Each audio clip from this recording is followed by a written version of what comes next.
73 খ্রিস্টপূর্বাব্দ। প্রাচীন রোমের অ্যাপিয়ান ওয়ে ধরে যদি কেউ সে সময় হাঁটত, তবে রাস্তার দুই পাশে কেবল সারি সারি গাছ বা সুন্দর ল্যান্ডস্কেপ চোখে পড়ত না। একদমই না, বরং মাইলের পর মাইল চোখে পড়ত প্রায় ৬,০০০ ঝুলন্ত মৃতদেহ। স্পার্টাকাসের দাসবিদ্রোহ দমনের পর রোমানরা রাস্তার দুই পাশে এই মানুষগুলোকে ক্রুশবিদ্ধ করেছিল। আজকের এই গভীর বিশ্লেষণে আমরা ইতিহাসের এমন কিছু অন্ধকার অধ্যায়ে প্রবেশ করব যা শুনলে রীতিমতো গায়ে কাটা দিয়ে ওঠে। ঠিক। আর আজকের আলোচনার বিষয়বস্তু শুধু রোমান সাম্রাজ্যের ইতিহাসের সবচেয়ে ভয়ঙ্কর শাস্তির পেছনের মনস্তত্ত্ব নয়, বরং সেই চরম অন্ধকারের বুক চিরে বেরিয়ে আসা একটিমাত্র শব্দের ভাষাগত রহস্য এবং ক্ষমার এমন এক রূপান্তরকারী শক্তি নিয়ে আমরা কথা বলবো, যা মানুষের চিন্তাধারাকে চিরতরে বদলে দিয়েছিল। আর এই প্রেক্ষাপটটা বোঝা খুব জরুরি। হ্যাঁ, আজকের এই গভীর বিশ্লেষণের জন্য আমরা রোমান ইতিহাসের পাতা উল্টে দেখেছি, প্রথম শতাব্দীর ভাষাগত ও ধর্মতাত্ত্বিক বিশ্লেষণ ঘেটেছি, আর আধুনিক মনস্তাত্ত্বিক গবেষণার সাথে বেশ কিছু অবিশ্বাস্য ঐতিহাসিক ঘটনার মেলবন্ধন ঘটিয়েছি। আমাদের মূল লক্ষ্য হল প্রচলিত কিছু জনপ্রিয় ভ্রান্ত ধারণা ভেঙে ফেলা।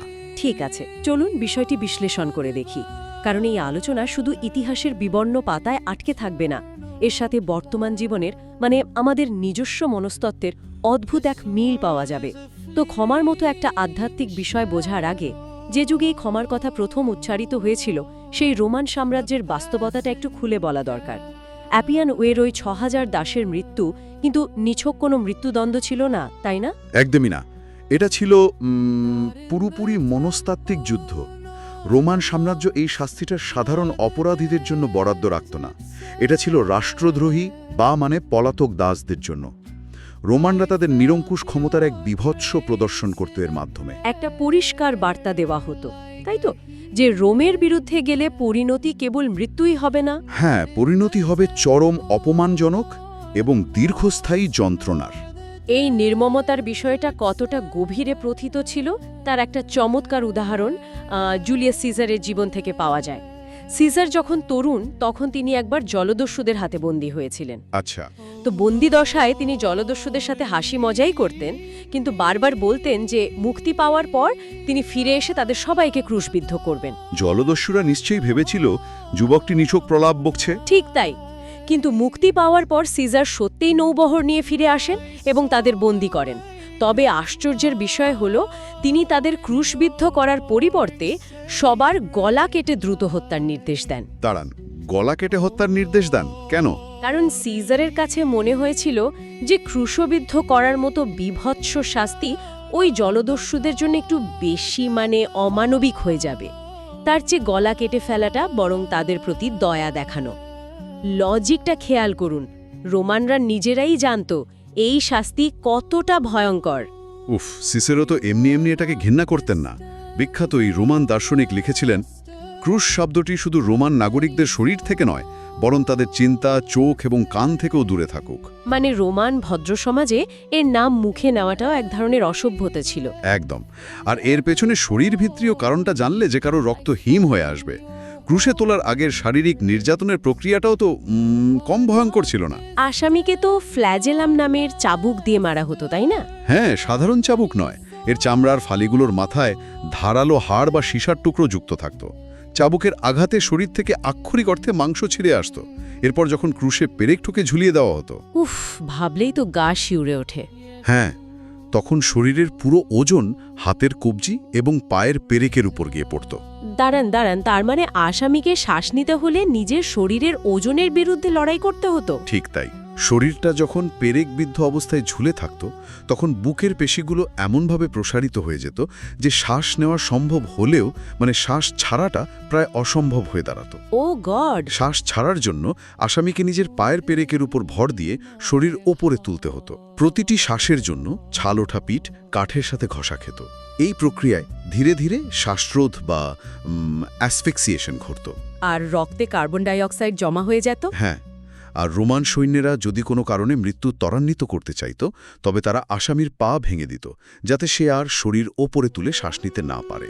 ব্যাপারটা তাহলে দাঁড়ালো রোমান সাম্রাজ্যের একটা রাষ্ট্র পরিচালিত সন্ত্রাসের বিলবোর্ড, জনগণকে ভয় দেখিয়ে বসে রাখার চরমতম উপায়। এখন একবার কল্পনা করা যাক, এমন একটা চরম অমানবিক পরিস্থিতিতে দাঁড়িয়ে কেউ ক্ষমার কথা কিভাবে ভাবতে পারে। এখানেই আমরা ইতিহাসের একটা অদ্ভুত সন্ধিক্ষণে এসে দাঁড়াই। এই চরম যন্ত্রণার মাঝেই জন 19-এর বর্ণনায় আমরা যিশুর জীবনের শেষ মুহূর্তের মুখোমুখি হই। চারপাশের এত নিষ্ঠুরতার বর্ণনার পর এই দৃশ্যটি একেবারে ভিন্ন এক বৈপরীত তৈরি করে। যিশুকে নিজের ক্রুশ নিজেকেই বহন করে বধ্যভূমিতে নিয়ে যেতে বাধ্য করা হয়েছিল। হ্যাঁ, আর তার মাথার উপর লাতিন, গ্রিক ও আরামাইক এই 3 ভাষায় লেখা একটা ফলক ছিল।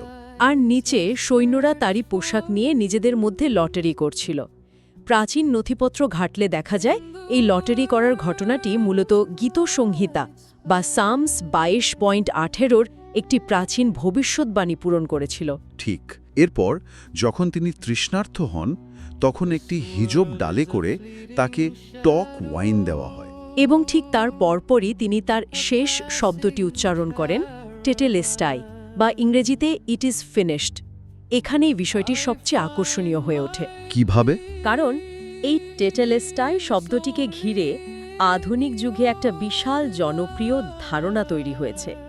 অনেকেই বলে প্রাচীন যুগে কর বা ট্যাক্স পরিশোধের রসিদে পুরোপুরি পরিশোধিত অর্থে এই টেটেলেস্টাই শব্দটি সিল মেরে দেওয়া হতো। হ্যাঁ, পেইড ইন ফুল, বা মানুষের পাপের পুরো ঋণ তিনি মিটিয়ে দিয়েছেন, এমন একটা অর্থ দাঁড় করানো হয়। একদম তাই, আমি নিজেও বহু জায়গায় এটা শুনেছি। কিন্তু এখানে যে বিষয়টি মুগ্ধ করার মতো তা হলো এই অত্যন্ত জনপ্রিয় পেইড ইন ফুল ধারণাটি আসলে একটি ঐতিহাসিক ভ্রান্তি। দাঁড়ান, সত্যি এটা একটা মিথ? হ্যাঁ, বায়োলা ইউনিভার্সিটির প্রাচীন প্যাপিরাস গবেষণায় এর অকাট্য প্রমাণ মেলে। গবেষকরা মিশরের প্রাচীন আমলের 315টি করের রসিদ বিশ্লেষণ করেছেন। সেখানে কি পাওয়া গেছে? সেখানে দেখা গেছে কর পরিশোধের পর রসিদে মূলত টেটেলোনেতায় শব্দটি লেখা থাকত, টেটেলেস্টায় নয়।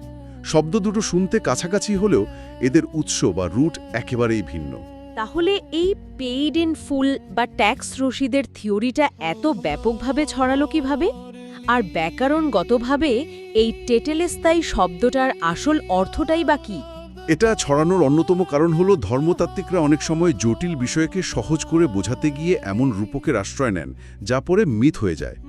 প্রাচীন গ্রিক সাহিত্যে টেটেলেস্তাই মূলত ব্যবহৃত হতো কোনো একটি অর্পিত দায়িত্ব বা মিশন পুরোপুরি সম্পূর্ণ হওয়া বোঝাতে। ও আচ্ছা, তার কোনো ভবিষ্যদ্বাণী পূর্ণ হওয়া। ঠিক। স্বয়ং মার্টিন লুথার এবং লিও দ্য গ্রেটের মতো বিখ্যাত স্কলাররাও শব্দটিকে এভাবে ব্যাখ্যা করেছেন। যিশু আসলে কোনো আর্থিক পরিভাষায় কথা বলছিলেন না, তিনি একটি মহাজাগতিক মিশন সম্পন্ন হওয়ার কথা ঘোষণা করছিলেন। একদম। আর ব্যাকরণের দিকটা তো আরও অদ্ভুত। খেয়াল করে দেখুন, এই শব্দটি গ্রিক ব্যাকরণের পারফেক্ট টেন্সে রয়েছে। পারফেক্ট টেন্সের ব্যাপারটা একটু বুঝিয়ে বলবেন। গ্রিক পারফেক্ট টেন্স অতীতকালের এমন একটি কাজকে নির্দেশ করে যা সম্পূর্ণ হয়ে গেছে, কিন্তু তার ফলাফল বা প্রভাব বর্তমানেও চলমান। যেমন ধরা যাক, কেউ বলল দরজাটি বন্ধ করা হয়েছে, তার দরজাটি অতীতে বন্ধ হয়েছে এবং সেটা এখনো বন্ধই আছে। হ্যাঁ, ঠিক একইভাবে যখন বলা হচ্ছে সমাপ্ত হলো, তার কাজটা অতীতে নিখুঁতভাবে শেষ হয়েছে এবং তার অনন্তকালীন প্রভাব রয়ে গেছে। এর সাথে আর কোনো কিছু যোগ বা বিয়োগ করার প্রয়োজন নেই। কাজ সম্পন্ন হয়েছে বলতে এই মিশনটা আসলে কি ছিল এটা বুঝতে হলে আমাদের এই আত্মত্যাগের স্বরূপ বুঝতে হবে, তাই না? ঐতিহাসিক টেক্সটগুলোতে এই ঘটনাকে পাসওভার বা নিস্তার পর্বের সাথে গভীরভাবে তুলনা করা হয়েছে। জনের গসপেল খুব সচেতনভাবেই যিশুকে পাসওভারের বলিদানের মেষশাবকের সাথে তুলনা করেছে। ওই যে হিজব ডালের কথা বললাম, এক্সোডাসের বর্ণনা অনুযায়ী ইহুদিরা দাসত্ব থেকে মুক্তির রাতে এই হিজব ডাল ব্যবহার করেই পাসওভারের মেষশাবকর রক্ত দরজার চৌকাঠে লাগিয়েছিল। ঠিক, যাতে মৃত্যুর দূত তাদের পাশ কাটিয়ে যায়। আর যিশুর পায়ের হাড় না ভাঙার বিষয়টার সাথেও তো এক্সোডাসের অদ্ভুত মিল রয়েছে। রোমান সৈন্যরা তো মৃত্যু ত্বরান্বিত করতে আসামিদের পা ভেঙে দিত, কিন্তু যিশুর পা ভাঙেনি। হ্যাঁ, কারণ তারা পরীক্ষা করে দেখেছিল তিনি ততক্ষণে মারা গেছেন। মজার ব্যাপার হলো এক্সোডাস 12:46 নিয়মে সরাসরি বলা হয়েছিল পাসওভারের বলিদানের মেষশাবকের কোনো হাড় ভাঙা যাবে না। তার মানে পুরো ঘটনাটি একটি সুনির্দিষ্ট অর্পিত দায়িত্ব বা বলিদানের চিত্র তুলে ধরে। এর সাথে আধুনিক জীবনের একটা চমৎকার মনস্তাত্ত্বিক মিল খুঁজে পাওয়া যায়, যাকে বলা যেতে পারে আধ্যাত্মিক কার্বন অফসেটিং। আধ্যাত্মিক কার্বন অফসেটিং বিষয়টা দারুণ তো। হ্যাঁ, কার্বন অফসেটিং বিষয়টা তো আমরা জানি। কেউ একজন ব্যক্তিগত জেটে চড়ে দুনিয়া ঘুরল আর প্রচুর পরিবেশ দূষণ করল। তারপর অপরাধ বোধ কমানোর জন্য সে হয়তো কিছু গাছ লাগালো বা একটা পরিবেশ বান্ধব হাইব্রিড গাড়ি চালালো। হ্যাঁ, আর ভাবল, ব্যাস, আমার দূষণ তো আমি পুষিয়ে দিলাম। আধ্যাত্মিক জীবনেও মানুষ এমনটাই করে, ভুল করে, স্বার্থপরের মতো কাজ করে, আর ভাবে কিছু দান খায়রাত করে পাপটা অফসেট করে নেবে। আমরা কি আসলে নিজেদের দায়বদ্ধতা এড়াতে এই শর্টকাট খুঁজছি? সেটাই তো প্রশ্ন। যেখানে সত্যিকারের পরিবর্তনের জন্য প্রয়োজন অন্যের জন্য আত্মত্যাগের বিশাল মানসিকতা। এটি একটি অত্যন্ত গুরুত্বপূর্ণ প্রশ্ন তুলে ধরে। আজকের সমাজ অন্যের জন্য নিঃস্বার্থভাবে নিজের জীবন ত্যাগের বিষয়টি হজম করতে রীতিমতো সংগ্রাম করে। এর একটা চমকপ্রদ উদাহরণ হল টাইটানিক জাহাজের ঘটনা। হ্যাঁ, যখন জাহাজটি ডুবল এবং খবর বেরোলো যে পুরুষ যাত্রীরা স্বেচ্ছায় নারী ও শিশুদের জন্য লাইফবোট ছেড়ে দিয়ে নিজেদের মৃত্যুকে বরণ করে নিয়েছিলেন, তখন তৎকালীন অনেক সমালোচক বিশ্বাসই করতে চাননি। কারণ মানুষের পক্ষে এতটা নিঃস্বার্থ হওয়া সম্ভব, এটাই আধুনিক মন মানতে চায় না। একদম। আত্মত্যাগের এই ধারণা আধুনিক যুগে এতটাই অপরিচিত হয়ে গেছে যে স্টিভ চালকের মতো কেউ কেউ ঈশ্বরের এই শাস্তির ধারণাকে মহাজাগতিক শিশু নির্যাতন বা কসমিক চাইল্ড অ্যাবিউজ বলে আখ্যা দিয়েছেন। আবার কিছু মণ্ডলী তো এন ক্রাইস্ট অ্যালোনের মতো জনপ্রিয় গানও বর্জন করেছে। ঠিক, আমরা এখানে বিতর্কে জড়াচ্ছি না, তবে এই ঘটনাগুলো প্রমাণ করে যে বিনা শর্তে আত্মত্যাগের ধারণাটি মেনে নেওয়া আজকের দিনে কতটা কঠিন। তাহলে এই সব কিছুর অর্থ কি দাঁড়ায়? এই যে চূড়ান্ত আত্মত্যাগ, এটি মানুষের মনস্তত্ত্ব এবং ইতিহাসে ঠিক কিরূপ প্রভাব ফেলেছে? ব্যাপারটা তো একটা প্রিজমের মতো। প্রিজমের মতো কিভাবে? মানে সাদা আলো যখন প্রিজমের ভেতর দিয়ে যায়, তখন তা ভেঙে গিয়ে 7 রঙের এক বিশাল বর্ণালী তৈরি করে। ক্ষমাও ঠিক সেরকম। ক্ষমা কেবল একটা সাদামাটা তুমি নির্দোষ ঘোষণা নয়।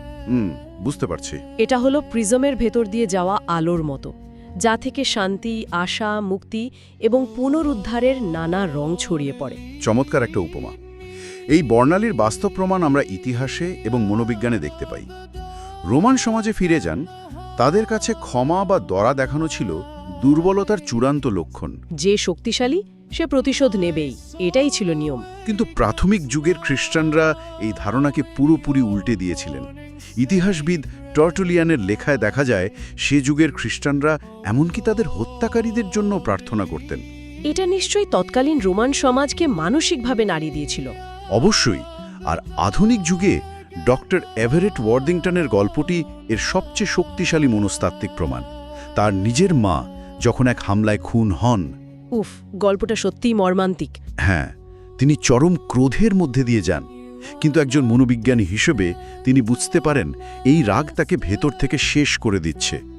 এরপর তিনি ক্ষমার একটি বিজ্ঞানসম্মত মডেল তৈরি করেন, রিচ মডেল। Rich model? হ্যাঁ, আর মানে রিকল বা ঘটনাটি বস্তুনিষ্ঠভাবে মনে করা। ই মানে এম্পাথাইজ বা অপরাধীর জায়গায় দাঁড়িয়ে সহমর্মিতা বোধ করা, যেটা সবচেয়ে কঠিন কাজ। ঠিক। এ মানে অ্যালট্রুইস্টিক গিফট বা নিঃস্বার্থ উপহার হিসেবে ক্ষমা করা। সি মানে কমিট বা ক্ষমা করার প্রতিশ্রুতি দেওয়া। এবং এইচ মানে হোল্ড অন, মানে কষ্ট ফিরে এলেও ক্ষমার সিদ্ধান্তে অটল থাকা। আর মনস্তাত্ত্বিক গবেষণা প্রমাণ করেছে যে যারা বিশ্বাস করে তারা নিজেরা ক্ষমা পেয়েছে বা অন্যদের ক্ষমা করতে পারে, তারা বিষণ্ণতায় অনেক কম ভোগে, তাই না? একদম। তাদের মানসিক স্বাস্থ্য অনেক বেশি স্থিতিশালক হয়। তাত্ত্বিক আলোচনার পাশাপাশি ইতিহাসে ক্ষমার কিছু বাস্তব ঘটনাও আছে। ফরাসি রাজা দ্বাদশ লুইয়ের কথা ভাবুন। রাজা হওয়ার আগে অনেকেই তার সাথে বিশ্বাসঘাতকতা করেছিল। রাজা হওয়ার পর তো স্বাভাবিকভাবেই প্রতিশোধ নেওয়ার কথা। সবাই সেটাই ভেবেছিল। তিনি শত্রুদের নামের একটি তালিকা তৈরি করেন এবং প্রত্যেকটি নামের ওপর লাল কালির একটি করে ক্রুশ এঁকে দেন। সবাই প্রমাদ গুনল, ভাবল এটা মৃত্যুর পরোয়ানা। কিন্তু আসলে তা ছিল না। না, রাজা জানান এ ক্রুশের অর্থ হল তিনি তাদের ক্ষমা করে দিয়েছেন। আবার আধুনিক যুগে মেরি জনসনের ঘটনাটি আরও অবিশ্বাস্য। তার নিজের ছেলেকে খুন করেছিল ওশিয়া ইসরায়েল নামের এক কিশোর। এটা চিন্তা করাও কঠিন যে একজন মা তার সন্তানের খুনির সাথে এতটা সহমর্মী হতে পারেন। বহু বছর পর মেরি কেবল সেই খুনিকেই ক্ষমা করেননি, ছেলেটি কারাগার থেকে বের হওয়ার পর তাকে নিজের প্রতিবেশী হিসেবে গ্রহণ করেছিলেন এবং নিজের সন্তানের মতো আপন করে নিয়েছিলেন। জনি ক্যাশের বিখ্যাত ম্যান ইন ব্ল্যাক গানেও তো এই ক্ষমার কথাই আছে। সত্যি, আমরা যদি আজকের পুরো আলোচনাটির দিকে ফিরে তাকাই, তবে দেখতে পাব আমরা এক বিশাল মনস্তাত্ত্বিক ও ঐতিহাসিক যাত্রা করেছি। রোমানদের রক্তস্নাত অ্যাপিয়েন ওয়ে থেকে শুরু করে ক্রুশবিদ্ধকরণের ভয়াবহতা পেরিয়ে হ্যাঁ, আমরা টেটেলেস্তাই শব্দের প্রকৃত ঐতিহাসিক অর্থের গভীরে গিয়েছি। দেখেছি এটি নিছক কোনো করের রসিদ নয়, বরং এক চূড়ান্ত মিশন সম্পন্ন হওয়ার ঘোষণা। ঐতিহাসিক ভ্রান্তি বা মিথ থেকে বেরিয়ে এসে সত্যের গভীরতা উপলব্ধি করাটা যে কতটা জরুরি সেটাই আজ স্পষ্ট হল। কারণ আমরা বুঝতে পারি যে ক্ষমা বা আত্মত্যাগ কোনো দুর্বলতা নয়, বরং এটি মানব চরিত্রের সবচেয়ে শক্তিশালী দিক। আলোচনার একেবারে শেষে এসে একটি অদ্ভুত শব্দতাত্ত্বিক তথ্য দিয়ে একটা চিন্তার খোরাক রেখে যেতে চাই। ইংরেজিতে অ্যামনেস্টি বা সাধারণ ক্ষমা শব্দটি এসেছে প্রাচীন গ্রিক শব্দ অ্যামনেস্টিয়া থেকে, যার আক্ষরিক অর্থ হল ভুলে যাওয়া। ঠিক। বাইবেলের মিকা ৭:১৯-এর একটি চমৎকার রেফারেন্স আছে, যেখানে বলা হয়েছে যে পাপগুলোকে সমুদ্রের গভীরে নিক্ষেপ করা হবে। এখন একটু কল্পনা করুন, পৃথিবীর সবচেয়ে গভীরতম স্থান হল মারিয়ানা ট্রেঞ্চ। এতটাই গভীর যে আস্ত মাউন্ট এভারেস্ট ডুবিয়ে দিলেও তা ১ মাইলের বেশি জলের নিচে তলিয়ে থাকবে। ঠিক তাই। এখন ভাবার বিষয় হল, যদি মহাবিশ্বের সৃষ্টিকর্তা স্বয়ং অ্যামনেস্টিয়া বা ক্ষমার মাধ্যমে অতীতকে, গ্লানিগুলোকে এমন অকল্পনীয় গভীরে নিক্ষেপ করে ভুলে যেতে পারেন, তবে আমরা মানুষেরা কেন বারবার সেই অতীতকে টেনে তুলে আনার চেষ্টা করি? একদম, কেন আমরা অতীতকে আঁকড়ে ধরে রাখি? উত্তরটা খোঁজার দায়িত্ব আজ বরং আমাদের নিজেদেরই নিতে হবে। আজকের মতো এই গভীর বিশ্লেষণে এ পর্যন্তই।